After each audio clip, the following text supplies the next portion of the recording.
Hai semuanya, kembali lagi sama Calo Sarjana. Banjir lumpur panas Sidoarjo atau yang lebih dikenal dengan lumpur Lapindo merupakan salah satu peristiwa penting dalam sejarah negara Indonesia. Kejadian ini terjadi pada tanggal 29 Mei 2006 saat lumpur panas tiba-tiba menyembur dari lokasi pengeboran PT Lapindo Brantas yang terletak di Kabupaten Sidoarjo, Jawa Timur. Cuma gimana kabarnya sekarang ya? Apakah semburan lumpurnya sudah berhenti?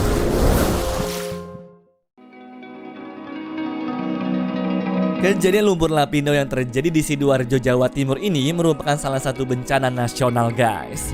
Meskipun awalnya pengeboran dilakukan dengan tujuan eksplorasi gas, justru berubah jadi semburan lumpur panas yang mengepung area pemukiman, pertanian, dan juga industri di 3 kecamatan sekitarnya. Ya, buat lebih detailnya, coba kita flashback dulu kali ya ke 17 tahun yang lalu. Kejadiannya terjadi pada tanggal 29 Mei 2006, tepatnya pada pukul 4:30 pagi. Lumpur panas tiba-tiba saja menyembur di tengah persawahan di mana berasal dari sumur banjir Panji 1 yang merupakan lokasi pengeboran gas milik Lapindo Brantas. Cuma sampai sekarang masih menjadi sebuah misteri nih penyebab dari bencana ini. Perusahaan yang melakukan pengeboran di tempat lumpur Lapindo menyembur mengklaim bahwa gempa bumi Yogyakarta yang terjadi 2 hari sebelumnya adalah penyebab dari semburan lumpur tersebut. Ya, menurut argumen mereka, gempanya itu menyebabkan pergeseran tektonik yang akhirnya memicu semburan lumpur. Namun, banyak peneliti dan juga ahli geologi yang tidak sepakat dengan klaim tersebut, guys. Mereka justru berpendapat bahwa kesalahan prosedur pengeboran adalah penyebab sebenarnya dari semburan lumpur Lapindo. Penelitian yang diterbitkan di jurnal Marine and Petroleum Geology pada tahun 2008 menyimpulkan bahwa pengeboran yang tidak hati-hati di sumur banjir Panji 1 akhirnya menyebabkan juga es lumpur di bawah permukaan tanah bercampur dengan air beserta gas dan menciptakan tekanan yang cukup besar untuk memicu terjadinya semburan. Cuma sayangnya, sampai sekarang belum ada kesepakatan pasti tentang apa yang sebenarnya menyebabkan bencana ini.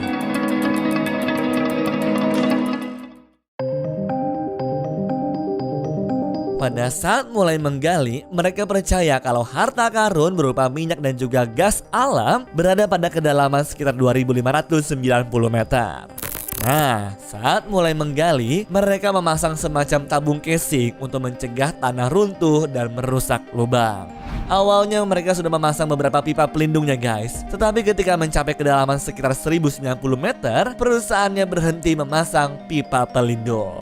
Nah, ketika menggali lebih dalam lagi sampai kedalaman sekitar 2.834 meter, mereka mencapai batu gamping dan berpikir kalau sudah mencapai harta karunnya.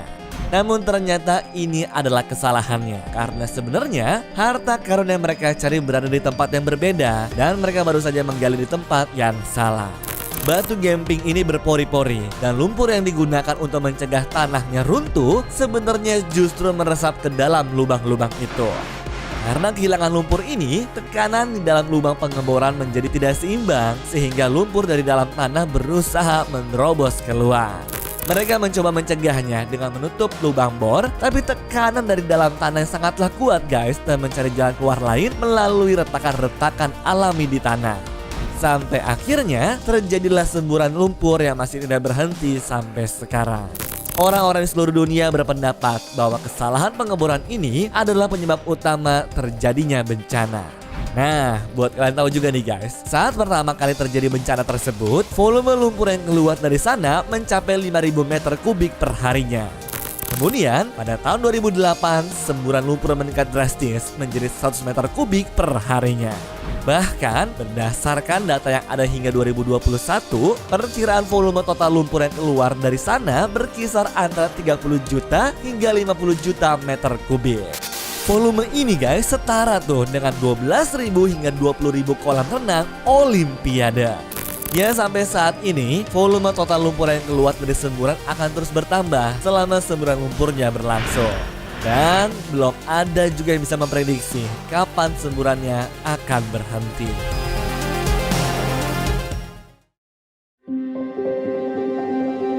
Lumpur lapindo yang seakan gak terhentikan meninggalkan dampak yang luar biasa pada kehidupan masyarakat sekitar dan ekonomi di Jawa Timur. PT Lapindo sendiri harus merogoh kocek hingga 6 triliun rupiah hanya untuk mengganti kerugian tanah warga dan membangun tanggul di sana.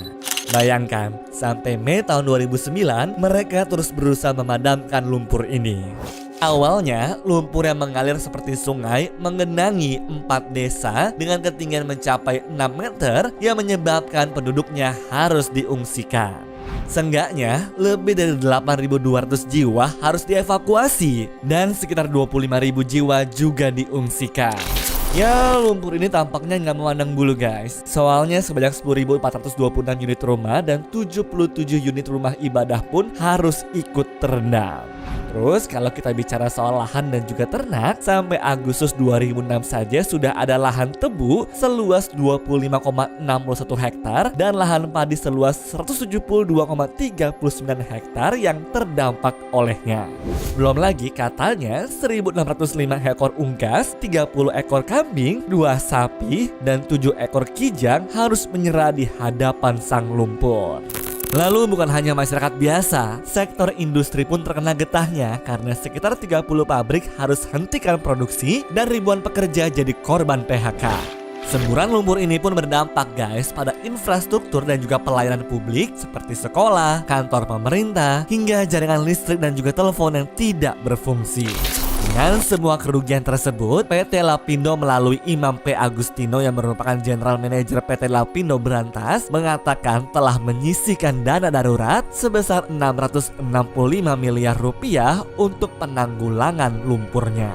Namun tampaknya lumpur ini masih memiliki agenda lain seperti membuat pipa air PDAM Surabaya patah dan pipa gas Pertamina meledak karena tekanan lumpur. Penutupan ruas jalan tol Surabaya Gempol mengakibatkan juga kemacetan di jalur alternatif yang akhirnya berdampak pula pada jalur transportasi menuju kota-kota lain di Jawa. Kalau transportasi bermasalah, aktivitas produksi pun juga menjadi terganggu. Dan sampai saat ini sih, lumpur tersebut telah merendam setidaknya 600 hektar lahan.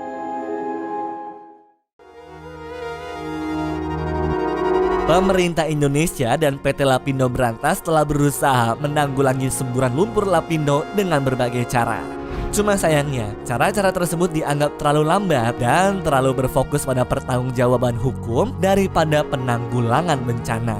Tapi coba kita lihat deh ya, apa saja yang sudah coba mereka lakukan. Pertama, pemerintah dan LBI telah mendirikan serangkaian tanggul untuk mencoba menahan aliran lumpur dan melindungi area sekitarnya. Kedua adalah strategi yang sempat diperdebatkan, yaitu memompa lumpur ke Laut Jawa guys. Meskipun hal ini memicu kekhawatiran lingkungan, ada beberapa yang berpendapat bahwa hal tersebut mungkin satu-satunya cara untuk menyingkirkan volume lumpur yang sangat banyak. Dan yang ketiga, pemerintah dan berbagai organisasi penelitian telah mempelajari semburan tersebut untuk memahami lebih baik apa yang menjadi penyebabnya dan bagaimana cara menghindari bencana serupa di masa mendatang. Karena semua upaya yang dilakukan gagal, Presiden SBY menyusun strategi penanggulangan melalui penerbitan Kepres di tahun 2006 dan Perpres di tahun 2007. Lalu dibentuklah Badan Penanggulangan Lumpur Sidoarjo untuk menangani luapan lumpur serta masalah infrastruktur dan sosial di sekitarnya. Namun hingga 2013, LBI hanya mengeluarkan 3,03 triliun rupiah untuk ganti rugi dan meminjam dana pemerintah sebesar 773 miliar rupiah di tahun 2015 dengan jatuh tempo di bulan Juli tahun 2019. Situasi ini ternyata semakin rumit karena perpanjangan kontrak bagi hasil dengan LBI oleh Kementerian ESDM selama 20 tahun di 2018. Nah, menurut perjanjian ini, Lapindo Brantas akan kembali melakukan eksplorasi migas tidak jauh dari titik semburan. Ya, meski dinobatkan sebagai bencana metana terbesar di bumi, kegiatan Blok Brantas masih berjalan dan menimbulkan kekhawatiran ke warga akan terulangnya tragedi serupa.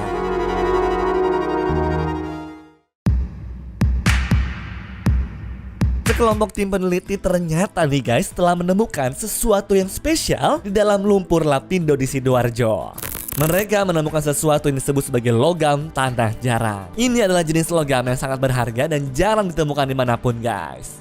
Dr. Ganden Supriyanto, seorang ahli dari Universitas Airlangga, menjelaskan bahwa logam tanah jarang ini sangat penting untuk teknologi kita sekarang.